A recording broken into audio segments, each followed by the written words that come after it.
నమస్తే. తెలంగాణలో కరెక్ట్‌గా నెల రోజుల క్రితం ఒక అధికారి లంచం తీసుకుంటూ రెడ్ హ్యాండెడ్‌గా ఏసీబీకి చిక్కారు.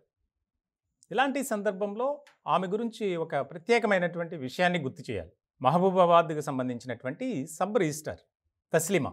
ఆమె సేవా కార్యక్రమాలతో సోషల్ మీడియాలో అతి తక్కువ కాలంలోనే ఒక పేరు సంపాదించారు.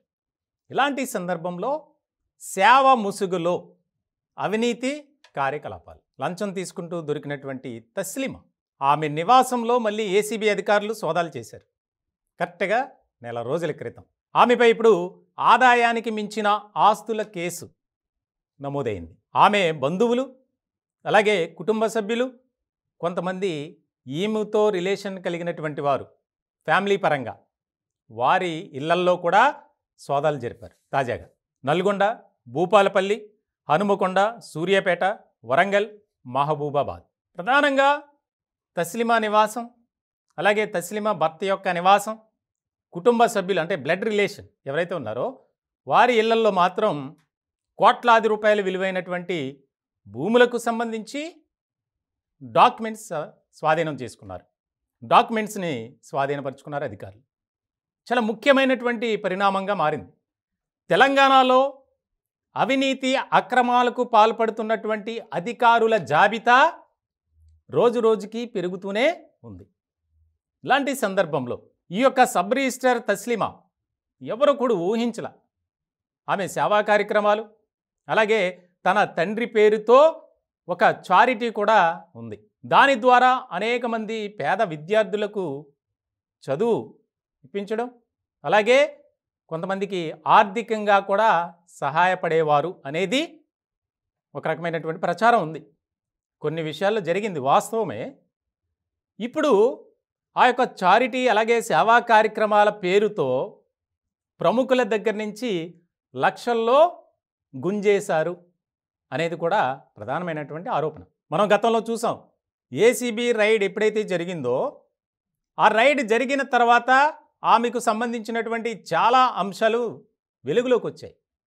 మంత్రి సీతక్కతో పర్యటించడం, ఆమె ఎక్కడికి వెళ్తే అక్కడికి వెళ్ళటం, ఎమ్మెల్యేగా ఉన్నప్పుడు మంత్రిగా అయిన తర్వాత కూడా ఆమెతో పర్యటించారు కొన్ని సందర్భాల్లో. ఇలాంటి క్రమంలో సీతక్క పేరు చెప్పుకొని కూడా ఈమె అక్రమ వసూళ్లకు పాల్పడ్డారు అనేది ఇప్పుడు ప్రధానమైనటువంటి ఆరోపణగా వినిపిస్తుంది. దీనికి సంబంధించి హైదరాబాద్ పరిసర ప్రాంతాల్లో కూడా కోట్లాది రూపాయలు విలువైనటువంటివి భూములను కొనుగోలు చేశారు తస్లీమా. అలాగే కార్లు, బంగారం, విలువైనటువంటి వస్తువులు అలాగే కొన్ని ఆస్తి పత్రాలను కూడా ఏసీబీ స్వాధీనపరుచుకుంది.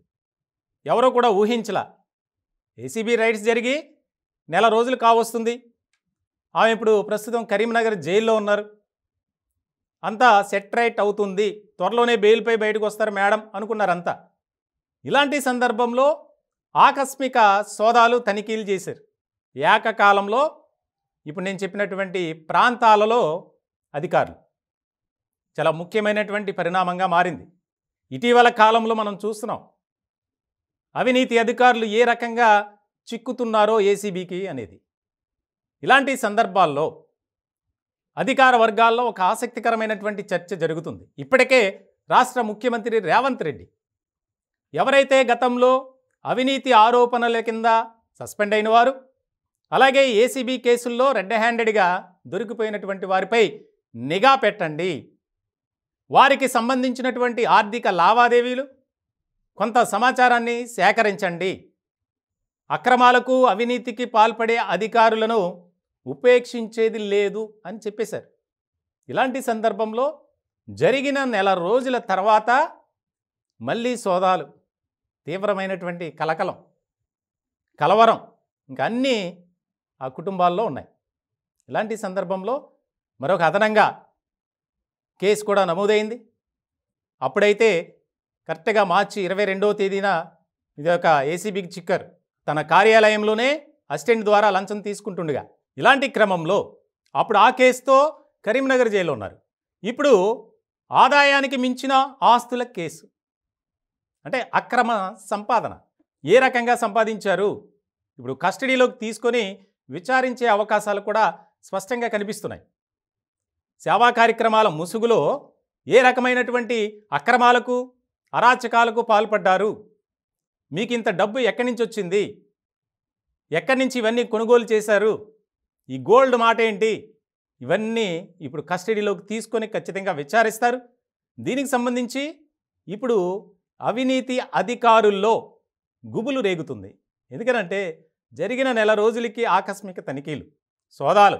ఇప్పుడు ఎవరైతే తెలంగాణ రాష్ట్ర వ్యాప్తంగా ఏసీబీ కేసుల్లో ఉన్నారో, అంటే ముఖ్యంగా రెడ్ హ్యాండెడ్గా లంచం తీసుకుంటూ దొరికిపోయారో వారికి సంబంధించి కేసులను పరిశీలించాలి.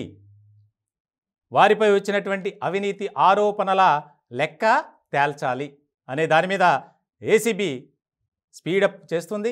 దీనికి సంబంధించి తస్లీమా వ్యవహారానికి సంబంధించి అయితే చాలా ఆసక్తికరమైనటువంటి చర్చ జరుగుతుంది ప్రభుత్వ వర్గాల్లో.